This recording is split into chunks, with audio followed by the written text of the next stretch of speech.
श्री सीतारामचन्द्राभ्यां नमः। द्वितीयोऽध्यायः। ऋषय ऊचुः कथं सनत्कुमाराय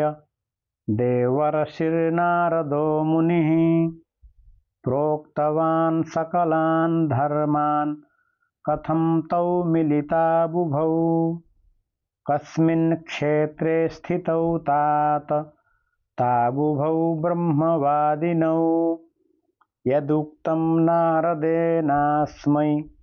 तत्त्वं ब्रूहि महामुने। सूत उवाच सनकाद्या महात्मानो ब्रह्मणस्तनयाः स्मृताः निर्ममा निरहङ्काराः सर्वे ते ह्यूर्ध्वरेतसः तेषां नामानि वक्ष्यामि सनकश्च सनन्दनः सनत्कुमारश्च तथा सनातन इति स्मृतः विष्णुभक्ता महात्मानो ब्रह्मध्यानपरायणाः सहस्रसूर्यसङ्काशाः सत्यवन्तो मुमुक्षवः एकदा ब्रह्मणः पुत्राः सनकाद्या महौजसः मेरुशृङ्गे समाजग्मुर्वीक्षितुं ब्रह्मणः सभां तत्र गङ्गां महापुण्यां विष्णुपादोद्भवां नदीं निरीक्ष्य स्नातुमुद्युक्ताः सीताख्यां प्रथितौजसः एतस्मिन्नन्तरे विप्रा देवर्षिर्नारदो मुनिः आजगामोच्चरन्नाम हरेर्नारायणादिकं नारायणाच्युतानन्त वासुदेव जनार्दन यज्ञेश यज्ञपुरुष राम विष्णो नमोऽस्तु ते इत्युच्चरन् हरेर्नाम पावयन्नखिलं जगत् आजगामस्तुवन् गङ्गां मुनिर्लोकैकपावनीम् अथायान्तं समुद्वीक्ष्य सनकाद्या महौजसः यथार्हमर्हणं चक्रुर्ववन्दे सोऽपि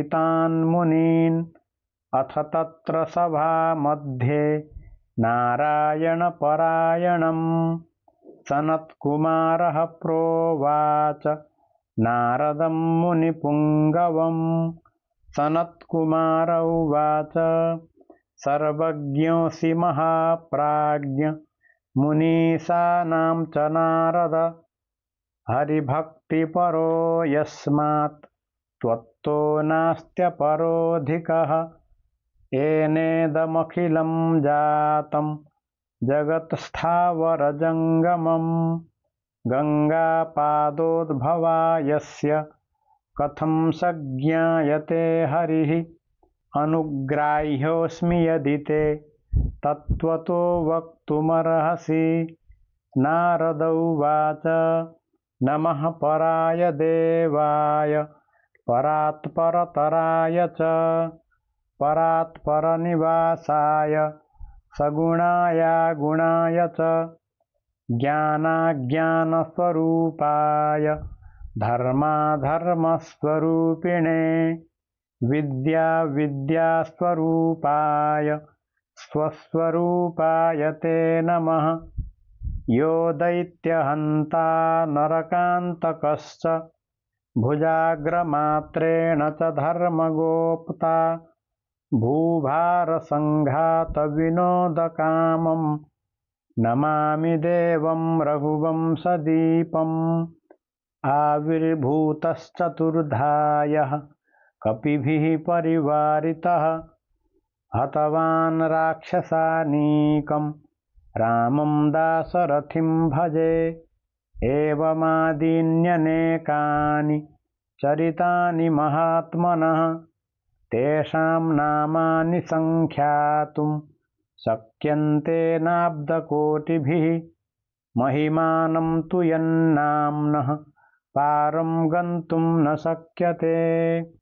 मनुभिश्च मुनीन्द्रैश्च कथं तं क्षुल्लको भजेत् यन्नाम्नः स्मरणेनापि महापातकिनोऽपि ये पावनत्वं प्रपद्यन्ते कथं स्तोष्यामि क्षुल्लधीः रामायणपराये तु घोरे कलियुगे द्विजाः त एव कृतकृत्याश्च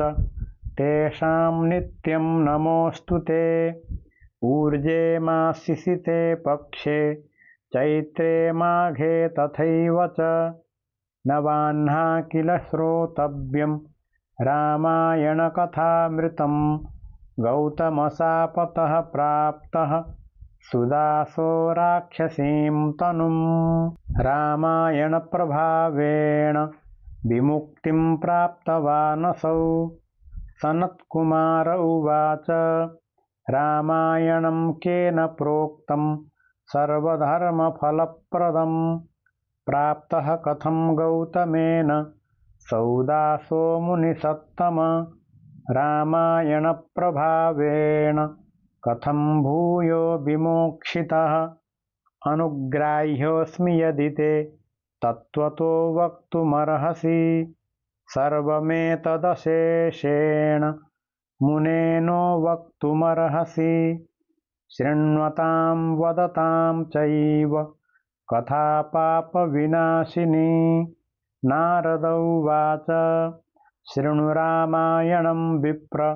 यद्वाल्मीकिमुखोद्गतं नवाह्ना खलु श्रोतव्यं रामायणकथामृतम्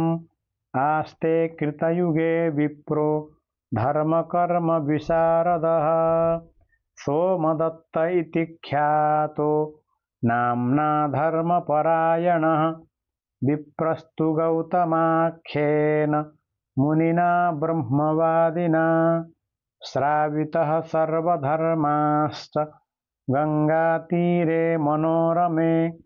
पुराणशास्त्रकथनैस्तेनासौ बोधितोऽपि च श्रुतवान् सर्वधर्मान् वै तेनोक्तानखिलानपि कदाचित् परमेशस्य परिचर्यापरोऽभवत् उपस्थितायापि तस्मै प्रणामं न चकार सः स तु शान्तो महाबुद्धिर्गौतमस्तेजसां निधिः शास्त्रोदितानि कर्माणि करोति समुदं ययौ यस्त्वरचितो महादेवः शिवः सर्वजगद्गुरुः गुरुभवज्ञाकृतं पापं राक्षसत्वे नियुक्तवान् उवाच प्राञ्जलिर्भूत्वा विनयेषु च कोविदः विप्र उवाच भगवन् सर्वधर्मज्ञ सर्वदर्शिन् सुरेश्वर क्षमस्व भगवन् सर्वमपराधः कृतो मया गौतम उवाच ऊर्जे मासेशिते पक्षे रामायणकथामृतं नवाह्ना चैव श्रोतव्यं भक्तिभावेन सादरम् नात्यन्तिकं भवेदेतद् द्वादशाब्दं भविष्यति विप्र उवाच केन रामायणं प्रोक्तं चरितानि तु कस्य वै एतत् सर्वं महाप्राज्ञ संक्षेपाद् वक्तुमर्हसि मनसा प्रीतिमापन्नो ववन्दे चरणौ गुरोः गौतम उवाच शृणु रामायणं विप्र वाल्मीकिमुनिना कृतं येन रामावतारेण राक्षसा रावणादयः हतास्तु देवकार्यं हि चरितं तस्य तच्छृणु कार्तिके च सिते पक्षे कथा रामायणस्य तु नवमे हनि श्रोतव्या सर्वपापप्रणाशिनी इत्युक्त्वा चार्थसम्पन्नो गौतमः स्वाश्रमं ययौ। विप्रोऽपि दुःखमापन्नो राक्षसीं तनुमाश्रितः क्षुत्पीडितः पिपासार्तो नित्यं क्रोधपरायणः कृष्णक्षपाद्युतिर्भीमो बभ्राम विजने वने मृगांश्च विविधांस्तत्र मनुष्यांश्च सरीसृपान् विहगान् प्लवगांश्चैव प्रसभात्तान् भक्षयत् अस्थिभिर्बहुभिर्विप्राः पीतरक्तकलेवरैः रक्तादप्रेतकैश्चैव तेनासीत् भूर्भयङ्करी ऋतुत्रये स पृथिवीं शतयोजनविस्तरां कृत्वातिदुःखितां पश्चाद् वनान्तरमगात् पुनः तत्रापि कृतवान् नित्यं नरमांसासनं तदा जगाम नर्मदातीरे सर्वलोकभयङ्करः एतस्मिन्नन्तरे प्राप्तः कश्चिद् विप्रोतिधार्मिकः कलिङ्गदेशसम्भूतो नाम्ना गर्ग इति स्मृतः वहन् गङ्गाजलं स्कन्धे स्तुवन् विश्वेश्वरं प्रभुं गायन्नामानि रामस्य समायातोऽतिहर्षितः तमायान्तं मुनिं दृष्ट्वा सुदासो नाम राक्षसः प्राप्तो नः पारणेत्युक्त्वा भुजाबुद्यम्य तं ययौ तेन कीर्तितनामानि श्रुत्वा दूरे व्यवस्थितः असक्तस्तं द्विजं हन्तु मिदमूचे स राक्षसः राक्षस उवाच अहो भद्रमहाभाग नमस्तुभ्यं महात्मने नामस्मरणमात्रेण राक्षसा अपि दूरगाः मया प्रभक्षिताः पूर्वं विप्राः कोटिसहस्रशः नाम प्रावरणं विप्र रक्षति त्वां महाभयात् नामस्मरणमात्रेण राक्षसा अपि भो वयं परां शान्तिं समापन्ना महिमा कोच्युतस्य हि सर्वथा त्वं महाभाग रागादिरहितो द्विज रामकथाप्रभावेण पाह्यस्मात् पातकाधमात् गुरुवज्ञा मया पूर्वं कृता च मुनिसत्तमा कृतश्चानुग्रहः पश्चाद् गुरुणोक्तमिदं वचः वाल्मीकिमुनिना पूर्वं कथा रामायणस्य च ऊर्जे मासे शिते पक्षे श्रोतव्या च प्रयत्नतः गुरुणापि पुनः प्रोक्तं रम्यं तु सुभदं वचः न वाह्ना खलु श्रोतव्यं रामायणकथामृतं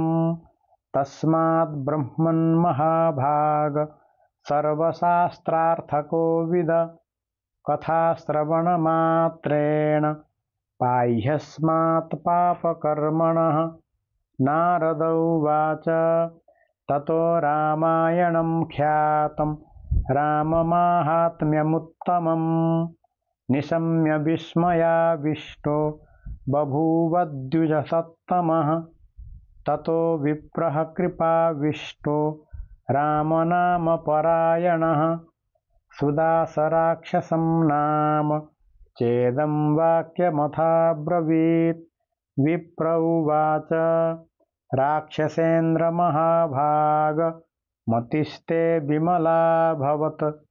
अस्मिन्नूर्जे सिते पक्षे रामायणकथां शृणु त्वं राममाहात्म्यं रामभक्तिपरायण रामध्यानपराणां च कः समर्थः प्रबाधितुं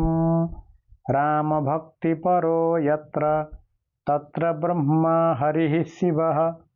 तत्र देवाश्च सिद्धाश्च रामायणपरा नराः तस्मादूर्जेऽसि ते पक्षे रामायणकथां शृणु नवाह्ना खलु श्रोतव्यं सावधानः सदा भव इत्युक्त्वा कथयामास रामायणकथां मुनिः कथाश्रवणमात्रेण राक्षसत्वमपाकृतं विसृज्य राक्षसं भावमभवद्देवतोपमः कोटिसूर्यप्रतीकासो नारायणसमप्रभः शङ्खचक्रगदापाणिर्हरेः सद्मजगामसः स्तुवन्तं ब्राह्मणं सम्यग् जगाम हरिमन्दिरं नारद उवाच तस्मात् शृणुध्वं विप्रेन्द्रा रामायणकथामृतं सतस्य महिमा तत्र ऊर्जेमासि च कीर्त्यते यन्नामस्मरणादेव